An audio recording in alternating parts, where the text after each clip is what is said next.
Good afternoon, I'm Nadia Holtz, and with me right now is Matt Jordan. We're looking at key injuries to affect Week 11 in the NFL.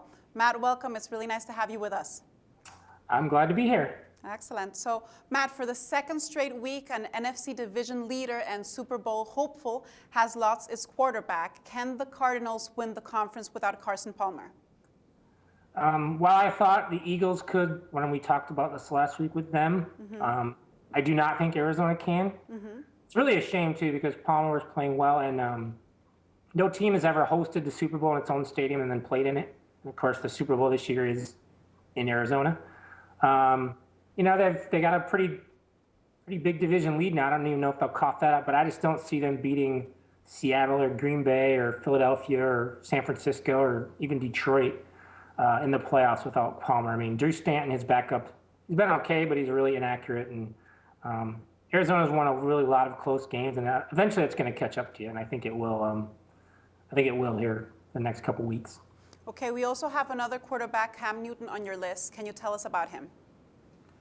Yeah, anyone who watched the Monday night game, the Panthers were just totally destroyed by the Eagles. Newton had surgery on one ankle, his left ankle this offseason, and didn't even look 100%. In fact, he missed the first game, although that was partly because of ribs too. And now he's got a right foot injury. He just doesn't look right. They've lost 4 straight, and they've been getting blown out. Their offense has been terrible. He had 3 interceptions last night, including one return for a touchdown that wasn't even close to the Panthers receiver. The only way the score was moderately close is because the Eagles, they let him score a couple garbage time touchdowns. I don't know why Coach Ron Rivera left him in so long. I mean, it was 45-7. The game was over, but Newton was still in there taking a beating. He was sacked 9 times. So he's going to play this week, but I don't think the Panthers are a good bet at all going forward against anyone. All right, and how do things look for Ryan Tannehill without Brandon Albert there to protect him? Do you think this will have a big effect on the Dolphins? Yeah, he was. Tannehill was the most sacked quarterback in the NFL last year, so that's why they spent nearly $50 million to get Albert, who was a free agent from Kansas City. They're going to start a rookie at left tackle going forward. He's been okay. He's their first-round pick, Jawan James, but a rookie guarding your franchise player blindside, that's not a good thing. So yes, I do think Tannehill's going to be under a lot more pressure, and I think that will affect the Dolphins going forward. Okay, Matt, we have a few running backs who have been injured. Can you walk us through their injuries and how this is affecting their teams? Yeah, Denver is going to welcome back their former starter, Monte Ball, this week, which is good news because they lost the guy who replaced him, Ronnie Hillman, for a couple weeks. I'd say that's about a wash, although Hillman had played pretty well in Ball's place, but I think they'll be fine there.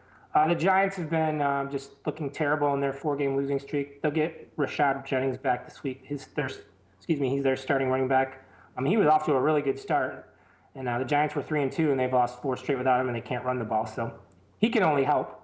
And then Houston's Arian Foster. He should play this week against I forgot who they're playing already, but yeah, he's going to play this week, and also they're going to need to run a lot because Ryan Mallett's making his first NFL start for Ryan Fitzpatrick, so he will play. Okay. Any other key injuries you want to mention before I let you go?